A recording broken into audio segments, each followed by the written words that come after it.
Alright everybody, welcome to episode 271 of Psykos Platters. Always part of coffee each and every time. You know, somebody went off and asked me one time, what is my go-to coffee? Well, usually it's Maxwell House, but sometimes it's this Folgers half-calf stuff, which is what I'm drinking right now. My daughter used to work, I was going to say live, used to work at Starbucks. Sometimes she'd get me Starbucks, sometimes Cavalia. You never know what's going to be in the coffee pot. So anyways, I'm sorry that it took a couple weeks to get back with you guys. I actually tried shooting this video 3 times yesterday. I just gave up. I chucked it and I said, you know what, give me a fresh coat in my mind and we'll get you going.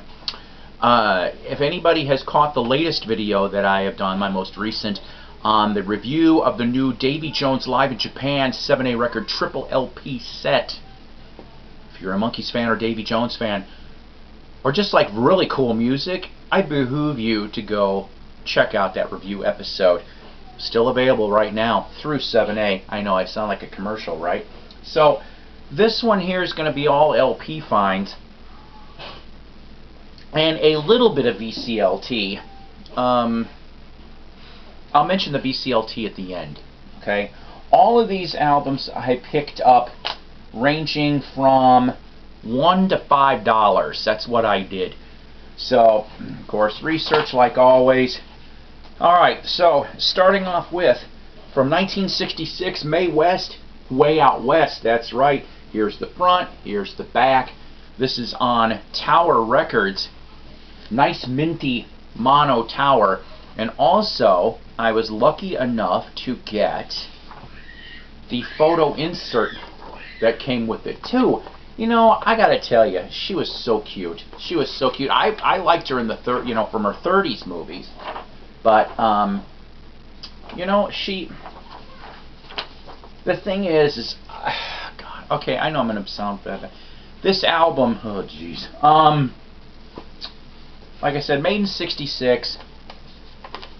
Somebody's Children was the teen band backing her on this. Davy Allen, you know, from Dave Allen and the Arrows, he was one of the arrangers on this thing. Get this sucker charted 116 on the Billboard Hot 200. She was 72 at the time, and for a long time she was the oldest female to have a solo album or something like that. I remember reading that stats till Wanda Jackson broke that a couple years back.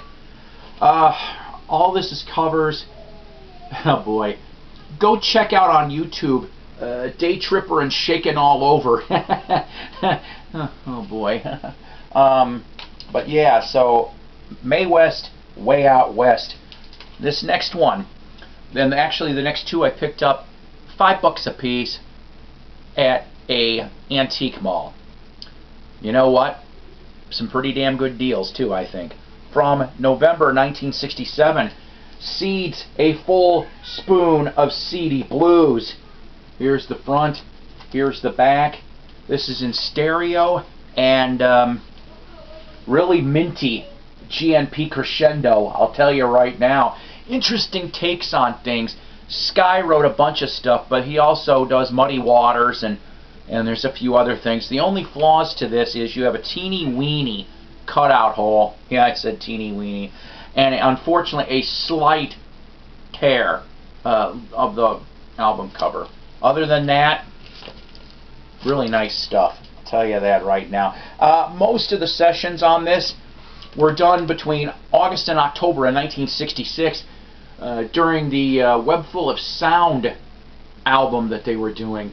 But this didn't chart, so I'm still glad to have it. Very interesting. The next one on that one, I'm a big Paul Revere and the Raiders fan. Not as big of a Paul Revere and the Raiders fan as Ronnie Dark from Wax Museum of Ronnie Dark is, though. I mean, he's a mega fan. Like I'm a Monkees fan, a mega Monkees fan.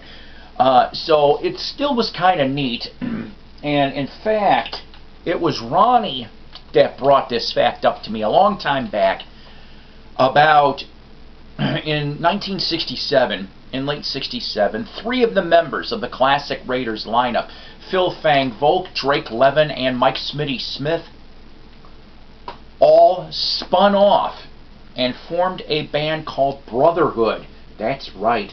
This being from 1968 on RCA. This is the front, this is the back, and this is not Dynaflex, thank God. Really minty. I could not get over how good the condition on this album is. They made 3 albums for RCA: Brotherhood, Brotherhood, Brotherhood, and then Friends Joyride. Hope I got that right. In '69, which was a little more experimental. And I played this album. There's a couple cuts on here that are good. I didn't care for most of it, but my favorite still is Jump Out the Window. If you have not heard Brotherhood's Jump Out the Window, go catch a listen. Very trippy. I like it. I really, really do. Ronnie played it on his show, and that's how I found out about that band in the first place. So, I'm going to flip it a little bit here to old classic country. That's right, Farron Young from early 1965. And it says, Farron Young sings on stage for Mary Carter Paints. That's right. And Dougie Fresh, Doug Fields told me a little blurb about this, which I thought was interesting. I didn't get this just for this, but I have to tell you, I have only come across a handful of copies in the last 40 years of this album. It is a promotional album. And all the copies that I've come across look like they've been trashed to holy hell or stomped by an elephant. Not this one. It's not in stone mint, but I probably would say that it's at least VG, VG+, and of course, as you can see here, Mary Carter Paints, the Farron Young Show, radio transcription, not for sale. Other people on this particular thing, Archie Campbell, who had his career with Grand Ole Opry, and he also was on Hee Haw later on, and a young Mel Tillis, who actually, the Mel Tillis cut on here later in 1965 would actually end up being on the Rick label on a 45. I got this because it's autographed. That's right. Farron signed a lot of albums, but this is the first one I've ever come across. So here's the thing. Doug went off and told me, he's like, this was supposed to have been first in a series of albums for Mary Carter Paints, but the sponsor got kind of pissed that Farron Young mentioned the sponsor late in the show, not in the beginning or not a bunch of times, but later in the show. And because of that, Mary Carter went snip to the end of that bit. I'm paraphrasing, obviously. So, what I thought was kind of funny about all this is how Farron got paid for this album. How do you think Farron Young got paid for this album? Anybody want to take a guess? Oh, wait a minute. Who in the back row said he was paid 750 gallons of Mary Carter paint? 750 gallons of paint was the payment that Farron got.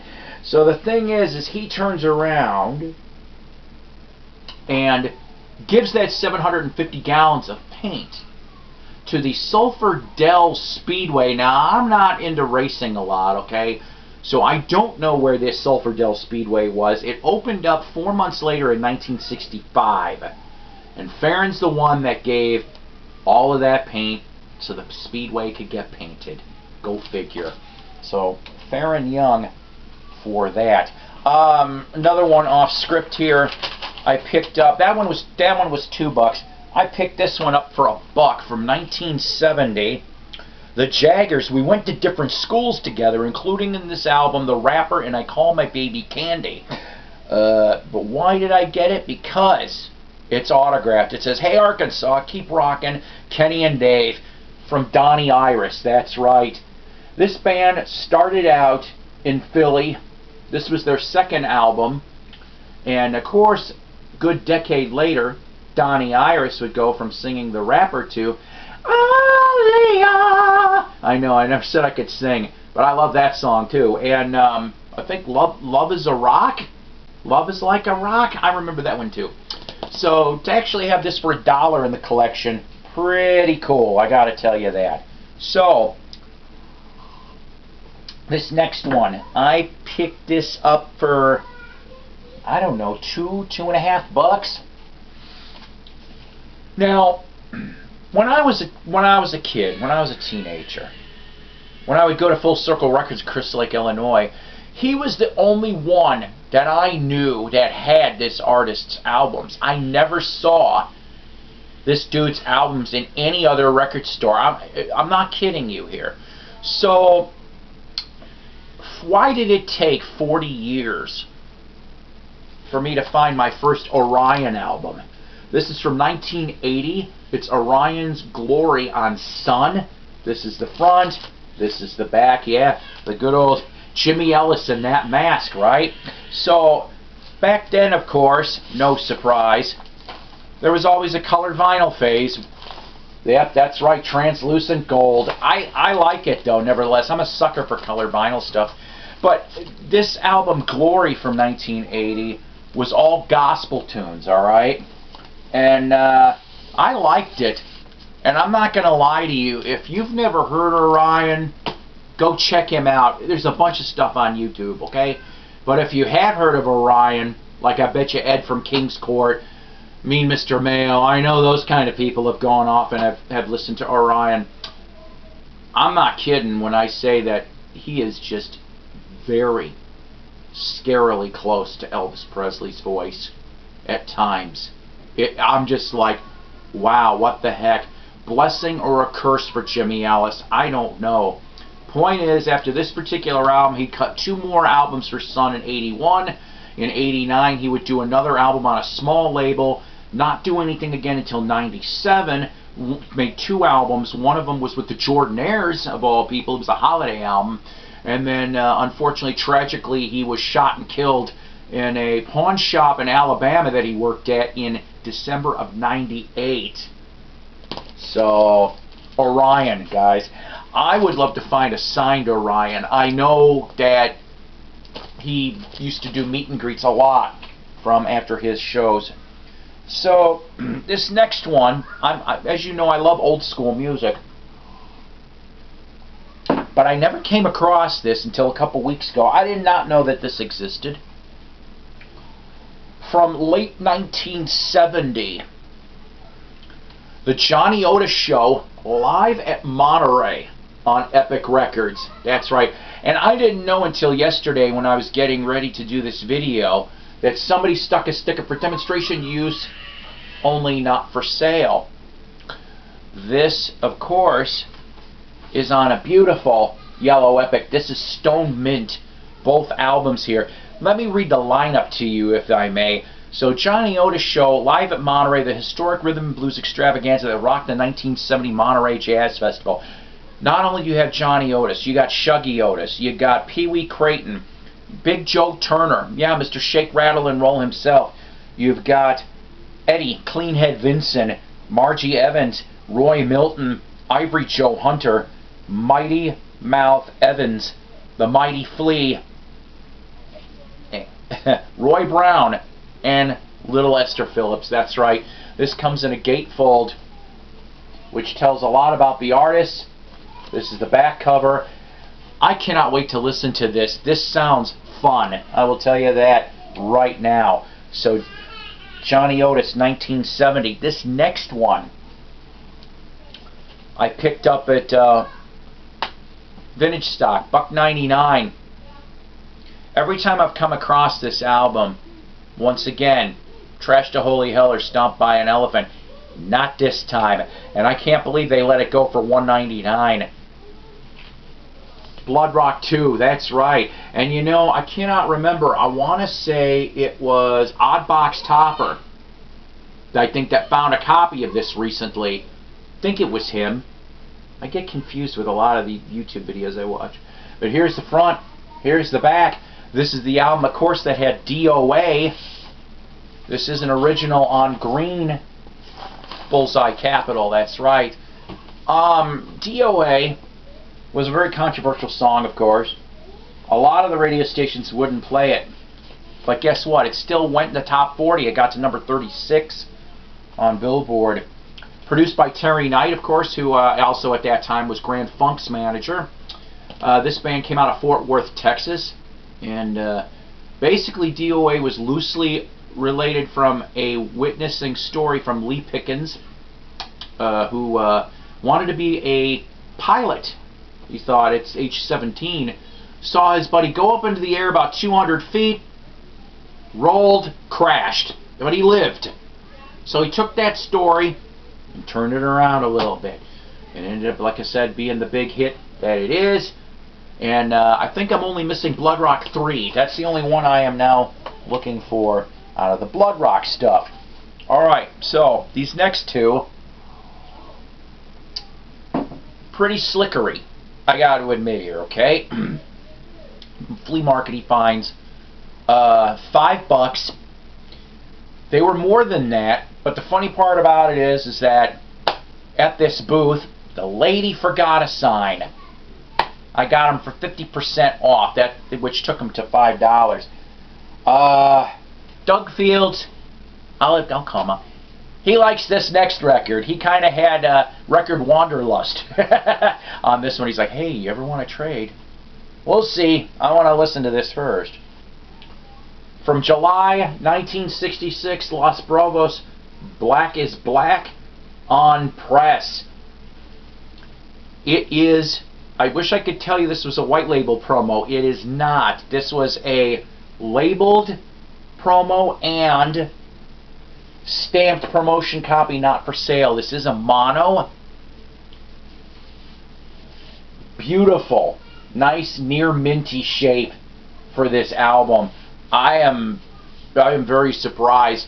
Los Bravos, they started out in '65, pretty much ended in late '68, early '69.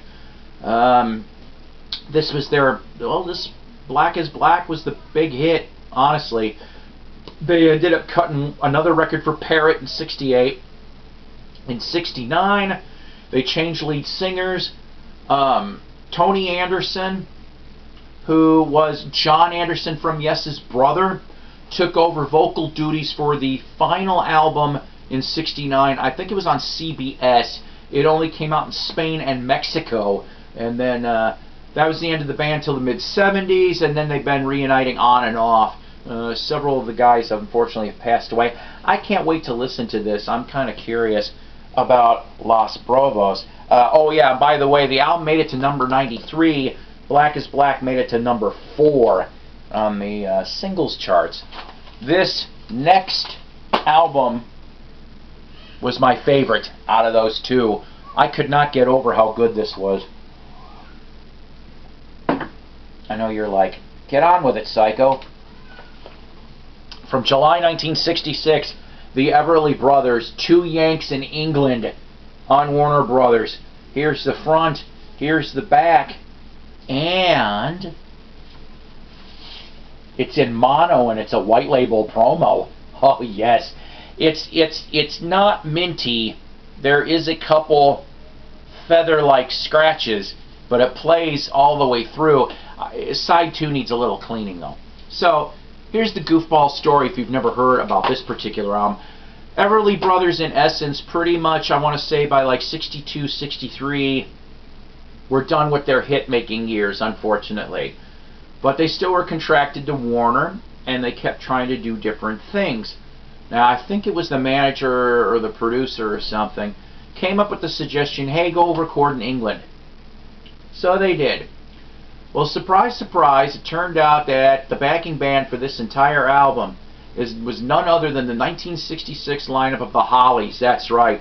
So you got Graham Nash, Alan Clark and company are all over this thing on most tracks, if not all the tracks, okay? So you get the Hollies as the backing band for the Everly Brothers. Not only do you get the Hollies, but they went and decided, hey, you know what? We need to get a couple of session player ringers to come on in. So who shows up on select cuts? Jimmy Page and John Paul Jones. You have half of Led Zeppelin. I don't know if they're together in the tracks or separate, but the point is that they show up on this album too. And not only that, And this was verified by Graham Nash a couple years ago in an interview. They wanted a keyboard player. So guess what? They went off and they dug up a 19-year-old kid by the name of Reg Dwight. I hear keyboards on like 2 or 3 songs on this album. Good old Reg Dwight, a.k.a. the future Elton John. That's right. So ladies and gentlemen, only here are you going to get the Everly Brothers, the Hollies, half a Led Zeppelin and Elton John, all on one album. That's right. This damn album cooks, okay?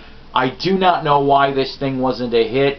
The first single, and maybe the only single off of this thing, was their future cover of Flamingo. And what I mean by that is Manfred Mann was recorded it later in the year, but they got first stab at it. Go figure. So, and Flamingo unfortunately tanked.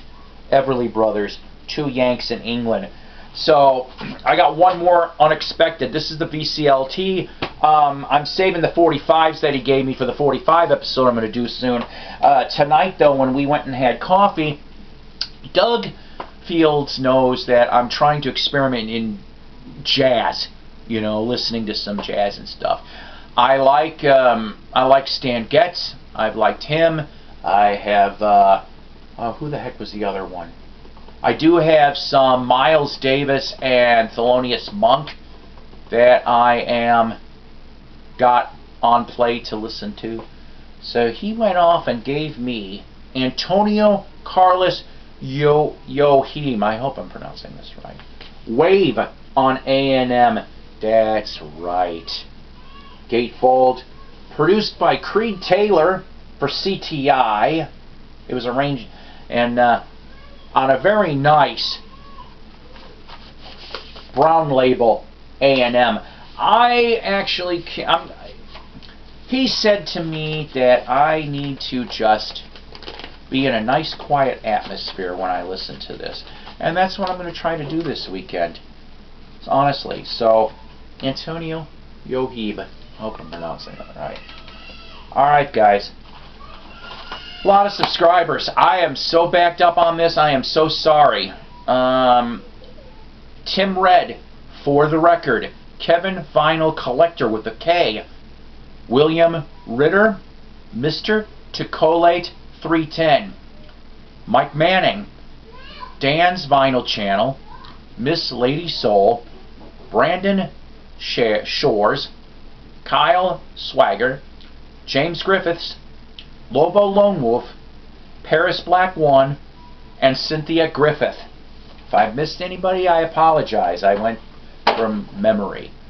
Thank you all for subscribing to the Psycho Platters Network. I do apologize, like I said, that these videos have been few and far between, but hopefully you guys understand. I do love you guys here in the VC. I do. I just want 2019 to end. Okay, I want 2020 to already be here. Wax Museum with Ronnie Dark, Night Owl Lounge with Mike Adams, Sunday night 6 to 9 p.m. Central, and then 9 to 10 Central for Mike's show. 87.7 WVOA, Syracuse, New York. Like him on Facebook, both pages. I listen on Uber stations. That seems to be the most clearest for me. Carl and Danis, this is Rock and Roll Radio. Also Syracuse, New York. Oh man, I'm tired. Tim Smith, Thrifty Music channel. I miss him. I saw him in May. I was happy to see him in May. I'm probably missing a few people, honestly, right now. But I love you guys, like I said before, and you guys just take care, okay? Like I said, I got some 45 episodes set up. I think I'm going to do a couple album reviews as well. All right. Actually, I'll show you this one. You want me to show you this? Here's an added bonus. This will give you a hint. This may or may not be one of the next review episodes. I came up and found this for 15 bucks, and I couldn't get over it. From 7A. Yes. I've been wanting this for a while. Mike Nesmith and the First National Band Rideau live at the Troubadour. Double album.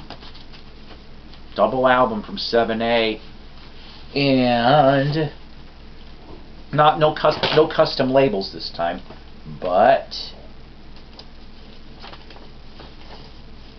on an interesting brownish vinyl. Yes, 7A always puts out excellent products. This is a gatefold.